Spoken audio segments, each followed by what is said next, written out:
The clink of crystal and the scrape of a chair leg were the last normal sounds before my son stood and ended our family. He lifted his glass as if to toast, Christmas lights trembling over the rim. "Dad," he said, voice calm in a way that made my skin prickle, "you are no longer our family. We've moved on." A hush swallowed the dining room. Forks froze mid-air. Even the fireplace seemed to hold its breath. Emily, his wife, didn't look at me. She watched the guests, gauging their reactions like a stage director judging opening night. I almost laughed from the absurd neatness of it. Cranberry sauce glistening, rosemary steam winding off the turkey, and my own son cutting me out like fat from a roast. I didn't argue, not then. I simply set my napkin on the plate, folded precisely in half, and reached for the slim black folder under my chair. "If we're exchanging gifts," I said, my voice steady, "then I have something for you, Michael." He knew that tone. Everyone did. It was the voice I used when the bridge was already built and someone insisted it couldn't stand. He hesitated, hand hovering over the glass, then took the folder and sat down. He didn't open it. Not yet. Emily's hand slid over his wrist. "After dinner," she murmured. "Let's keep this civil." Civil. That word had been worked to the bone in this house. Civil the day he asked for the down payment. Civil when I added him to a small line of credit just for emergencies. Civil when Emily suggested so sweetly it curdled my teeth that I transfer the deed into a family trust she'd drafted on her cousin's laptop. Civil had gotten us here. I looked past them to the window where snow feathered against the glass. In the reflection, I could see the old oak table I refinished the winter after my wife died, Elizabeth. I hadn't said her name out loud in months. It still rang like a bell that wouldn't stop. She would have set these candles, would have laughed at my crooked ribbons, would have smoothed Michael's collar and whispered, "Be kind." It stung me that he had chosen tonight her holiday, our holiday, to pull this little coup. It told me what I needed to know. This wasn't a flare of temper. This was rehearsed. I told our guests the story of the first Christmas we spent in this house. I didn't plan to. The words came like breath on a cold morning. "We had no curtains," I said, and the wind came through the glass like a hymn. Michael was 6 and convinced our tree would blow away. The room softened for a beat. Then Emily tapped her phone, an invisible baton, bringing the orchestra back to tempo, and Michael cleared his throat. "It's time," he said. He held up a folded paper, the edges creased and oily from too many hands. "For months we've watched Dad struggle. The house is too big. Finances are complicated. He forgets things. We tried to help, but..." He spread his fingers as if releasing something ghastly into the room. "For his safety and ours, we've decided he should relocate to assisted living. We'll handle the property and bills. It's best." A murmur rippled, the kind people make at funerals when the eulogy limps past the truth. Only Sarah Elizabeth's friend, who still brings me casseroles without calling, first met my eyes and shook her head, slow. Michael reached for the folder, as if to tidy the table from my presence. I laid my hand on it first. "You said we," I told him softly. "Who's we?" "Family," Emily answered. Her smile was pure concierge, those who care. I felt something inside me click into place, a smooth mechanical certainty, the way a lock turns when you've finally found the right key. I slid the folder toward him.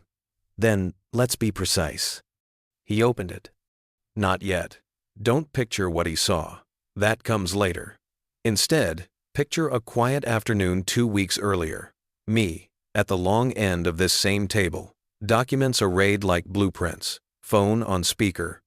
My attorney's dry voice walking me through the language that would put my home beyond reach and my decisions beyond challenge. Picture the late nights I spent combing their expenses, the careless emails printed and filed, the recordings tagged with timestamps. Picture a man who's been an engineer longer than he has been old, who builds his answers and stress tests them before anyone sees the beams. That man waited for Christmas not because he needed an audience, but because truth loves light. Emily's eyes flicked down the first page. Her fingers stiffened. Michael's jaw shifted. He turned a single sheet with the reverence of a man handling dynamite. "Dad," he said, and this time the calm was gone. "What did you do?" I lifted my glass, felt the weight of it anchor my hand. "I did what you taught me, son," I said. "I listened when you spoke, and I took notes." Outside, the snow thickened. Inside, something colder began to fall. Michael didn't read aloud, he couldn't. His eyes skittered across the top page, then snagged hard on the words that mattered. Emily leaned, her perfume cutting through the roast and pine. The room tilted toward them, conversations collapsing into silence. "That," I said before he could stammer, "is a notarized certification of capacity signed by my physician last month. Vision, memory, reflexes, cognition, boring, thorough, undeniable." The next page is the deed transfer to a living trust, with me as sole trustee. You can't sell what you don't own. The third, he flipped to it with shaking hands, revokes your access to the contingency account you borrowed from, retroactively. With a demand for accounting, I let the words sit. I'll expect receipts. A fork slipped from someone's fingers and pinged the plate. Emily's smile shrank a millimeter, then fixed itself again, thinner, brighter, more dangerous. "This is theatrical," she said lightly. "We're trying to help you, Henry. You're making this awkward for the family." "Awkward is replacing the locks while I was at the hardware store," I replied. "Awkward is telling Linda, I wander at night when you know I don't. Awkward is calling my bank to confirm a guardianship that doesn't exist." Emily's face flickered. Michael swallowed. He turned another page and found the transcript header. His pupils darted left to right names, timestamps, location metadata. "What is this?" he croaked. "Your voices," I said. "Kitchen, Tuesday, 9:42 p.m. You said, 'I didn't look at the paper. I didn't need to. He's old. We say it's for his own good.'" "We'll sell the house," Emily replied. "Find him a cheap apartment. The house stays with us. It's only fair." Then you discussed a lawyer. I turned to our guests. "They wanted witnesses tonight. They'll have them." Michael slammed the folder shut, chest heaving. "You spied on us?" I recorded in my home. I tapped the table. One-party consent in this state. I could feel the room recalibrating chairs creaking as people leaned back from Michael, from Emily, from the script they'd prepared. Linda's relief came out as a shaky exhale. Sarah's hand found mine under the table, a brief squeeze, bone to bone. "Enough," Emily snapped, voice cutting through the murmurs.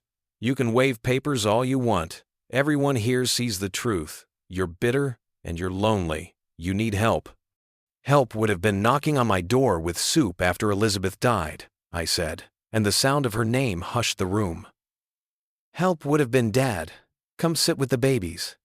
"Not this." She started to answer, but I lifted a hand. "Save it. We're gonna keep dinner decent. Then you'll read the letter. That one's for after dessert." Michael glanced down, saw the unassuming envelope tucked behind the legal stack. He didn't touch it. Good. That one needed to land last. We ate mechanically, wordlessly. Turkey went cold on plates no one tasted. Somewhere between the potatoes and the pie, the front door opened, and a gust of cold air warned the neighborhood that something was breaking in our house. I stood to pour coffee and didn't sit again. The pulse in my neck steadied the way it used to when I watched a crane swing steel into place. Slow, deliberate, certain. When the plates were clear, I nodded to Michael. "Read it." He didn't move. Emily snatched the envelope, tore it cleanly, and unfolded a single page. Her lips moved first, then her color drained. "What?" Michael whispered. "What now?" She handed it over, fingers trembling, confidence leaking out of her like heat from a cracked window.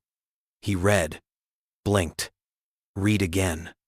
The page shook. "Effective, immediately," he read in a hoarse voice. 30-day notice to vacate the premises of 412 Hawthorne under trustee authority. Prohibition of entry without written permission. Termination of any implied tenancy. Evidence of harassment appended. Police notified for civil standby. His eyes crawled further. And a charitable bequest? I answered before the room could. The house will be sold and the proceeds endowed to the Elizabeth Wilson Scholarship at the trade school. Kids who can't afford tools. Kids who still think work is a promise, not a punishment. A low sound rose around us, half gasp, half approval. Sarah's eyes shone. Linda pressed her knuckles to her mouth. Michael looked like a man who'd found the bottom of a well and realized there was no water, only his own echo. "You can't evict your own son on Christmas," Emily said, voice breaking into a laugh too sharp to be joy. "I'm not evicting my son," I said, holding his gaze. "I'm correcting a mistake." Michael pushed back his chair so hard it skidded. "You did this to humiliate me." "No," I said. "You handled the humiliation. I'm handling the calendar. I checked my watch, and the sheriff will handle the rest." A hard knock rattled the door from the hall. Everyone jumped. Emily's hand flew to her throat. Michael's bravado drained out with the color eye. 2 uniformed officers stepped into the glow of the dining room, their boots leaving dark prints on Elizabeth's old rug. Conversation died instantly. One officer, a tall woman with kind eyes that didn't miss much, nodded toward me. "Mr. Wilson?" "Yes." My voice was calm, almost casual.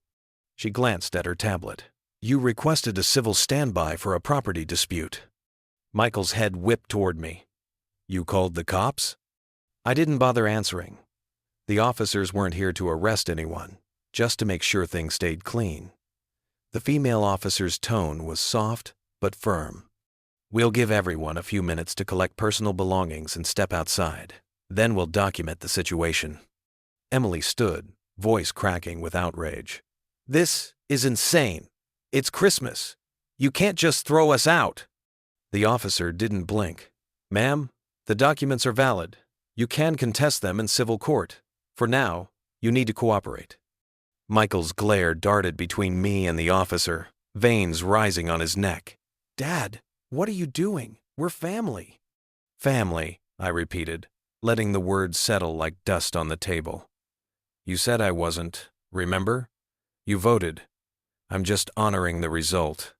He opened his mouth, but the officer intervened. "Sir, I suggest you focus on packing essentials. We don't want this to get heated." Emily muttered something under her breath and stormed toward the hallway, heels clicking on the hardwood. Michael followed, slamming the bedroom door so hard the windows shivered. The guests didn't know whether to breathe or pray. Some whispered, others just stared at their untouched wine. I leaned against the wall, exhaustion humming through my bones. Sarah approached, voice trembling. "Henry, are you sure about this?" I gave a small nod. "I've been sure for a long time. I just waited for the right witnesses." The officers moved quietly through the house, ensuring the process stayed orderly. After a few minutes, Michael returned with a duffel bag, and Emily behind him, her face streaked with angry tears. "This isn't over," she hissed. "You'll regret this." I looked her straight in the eye. "I already regretted raising you both with no consequences. That ends tonight." Michael stopped at the doorway, bag slung over his shoulder. "You think this makes you strong? You think Mom would have wanted this?" The question hit like a nail against steel. I took a slow breath. "Your mother wanted peace in this house. I'm finally giving it to her." He looked ready to shout again, but the officer's quiet presence behind him deflated the impulse. He muttered something I couldn't hear and stepped into the snow. The door closed. The silence that followed was thick enough to taste. The guests didn't know where to look. One by one, they gathered their coats, murmuring polite apologies they didn't know. Linda paused by the door. "He'll calm down eventually," she whispered. "Maybe," I said, "but I won't be here when he does." When they were gone, I turned off the lights. The dining room, now dark except for the Christmas tree, glowed in fractured reflections across the silver ornaments. The turkey sat untouched, candles half melted, chairs slightly askew the battlefield after the war. I sank into Elizabeth's chair, the one that still smelled faintly of her perfume, and stared at the folded napkins and wine stains. My hands shook a little, the adrenaline finally loosening its grip. Then I saw at Michael's glass, still half full, beside his plate, his fingerprints in the condensation. For some reason, that hit harder than anything else. I raised the glass, held it to the light, and whispered, "Merry Christmas, son." Then I poured it out into the sink. The clock in the hall struck midnight. The sound echoed through the empty house. For the first time in years, it didn't echo back with anyone else's footsteps. I wandered to my room, where a small box sat waiting on the dresser. A shoebox, taped and labeled in my own handwriting, for after. Inside were the things that still mattered. Elizabeth's wedding ring, the deed to the house, the new trust documents, and one more envelope addressed to Michael and Emily. I'd leave it with the lawyer in the morning. It wasn't vengeance anymore. It was closure. I lay down, staring at the ceiling, the snow outside glowing faintly against the window. Tomorrow the world would start whispering, Henry Wilson kicked out his son on Christmas. They'd gossip, judge, rewrite the story until I became the villain in my own home. Let them. The truth was simpler. Sometimes peace costs more than pain. I drifted off before dawn, the quiet wrapping around me like a blanket. When I woke, sunlight cut across the floor, and for the first time in decades, the house felt light. Empty, but light. I made coffee, sat by the window, and watched the snow melt from the trees. The neighborhood was still. My reflection looked back at me, not the beaten man of last night, but someone rebuilding. The phone buzzed. A message from Lynn. The law office smelled like paper and antiseptic coffee, the kind brewed for stamina, not taste.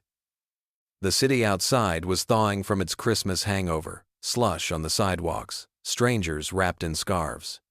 Inside, it was quiet enough to hear the clock tick between heartbeats. John, my attorney, sat behind his desk, glasses low on his nose. "You did it then," he said flatly, as if we'd just installed the final beam in a dangerous build. "I did," I replied. "They're gone." He nodded slowly. "You've wanted this for a long time." "No," I said. "I wanted peace. This was the only route left." He didn't argue. Instead, he slid a new folder across the desk, the post-war paperwork, sale authorization, trust management details, transfer options. I signed each page without hesitation. The pen felt heavier than usual, maybe because every signature meant letting go of something Elizabeth and I had built together. When we finished, he leaned back. "Henry," he said quietly, "you know what comes next, don't you?" "They'll fight," I said. He nodded. "Emily especially. She's smart, but greedy. Greed doesn't quit, it just regroups." I smiled faintly. "Then we'll stay one move ahead."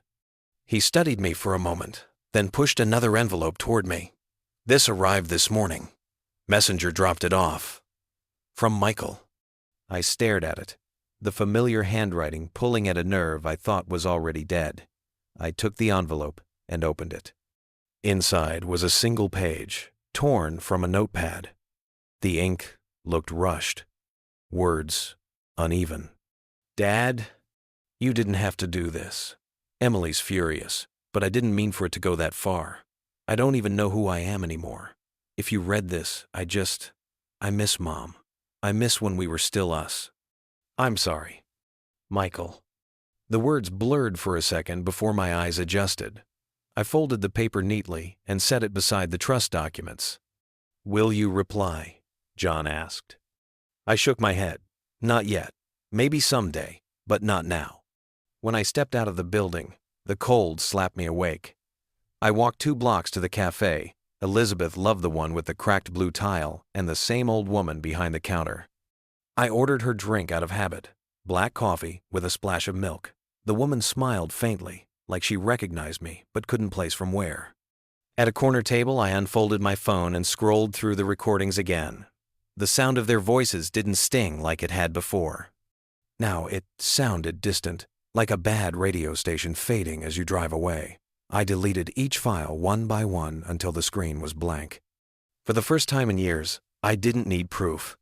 The door chimed behind me, a sound that used to make Elizabeth glance up, always expecting someone she knew.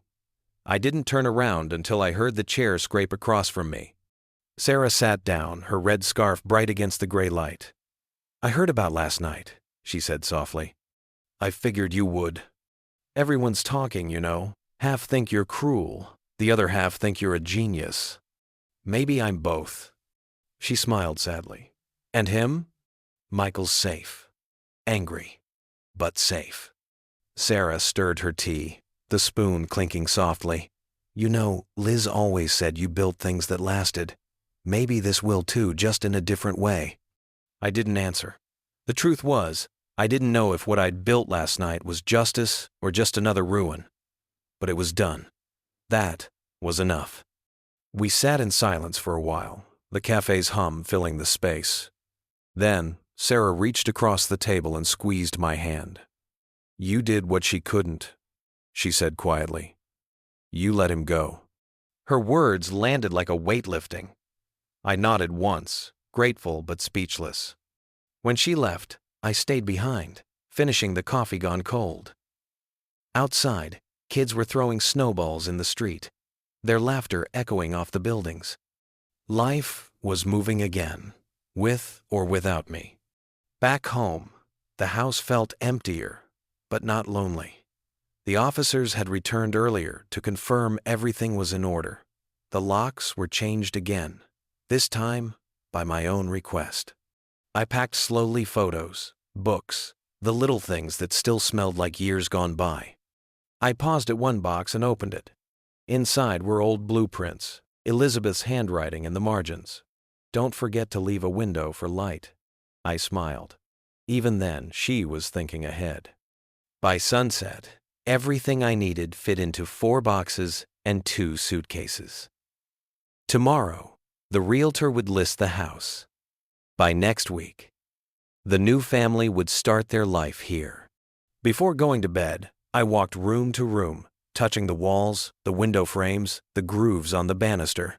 I stopped in the dining room. The table was gone, but the scratches on the floor remained scars of chairs and years of arguments and laughter. I pressed my palm against one mark, tracing the line with my thumb. "Goodbye, Liz," I whispered. "It's all yours again."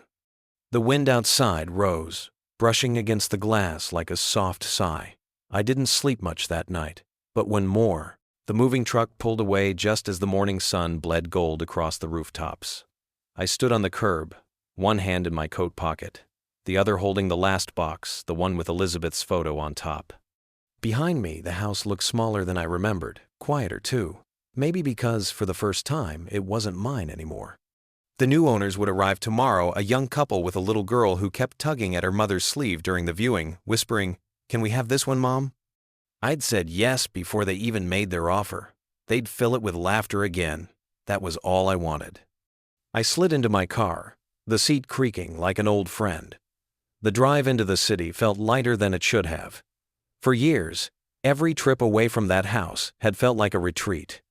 Today, it felt like a beginning. The apartment wasn't much, 1 bedroom, 1 window facing the skyline, the kind of place where you could hear your neighbors sneeze, but it was mine.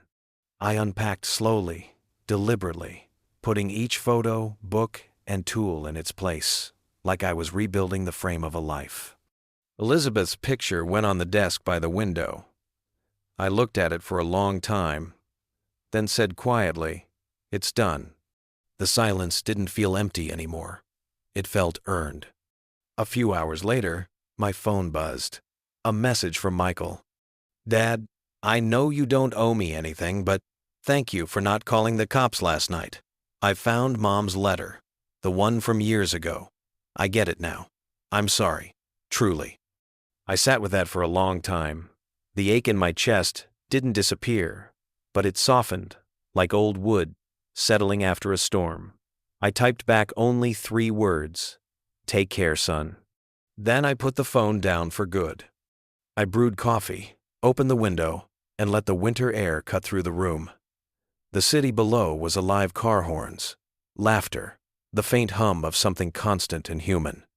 I took a sip, leaned against the sill, and let myself breathe. For decades, my life had been about building homes, bridges, families, dreams. Some cracked, some fell, but each one taught me where the weak points were. And maybe that's all any of us can do. Learn where to reinforce before the next collapse. The letter I'd written him weeks ago still sat in the drawer. I opened it once more, read the words, then smiled. It didn't feel like goodbye anymore, more like a blueprint for peace. "You'll understand one day," I'd written. "The hardest part of love isn't giving. It's knowing when to stop." I folded it back and slipped it into the envelope.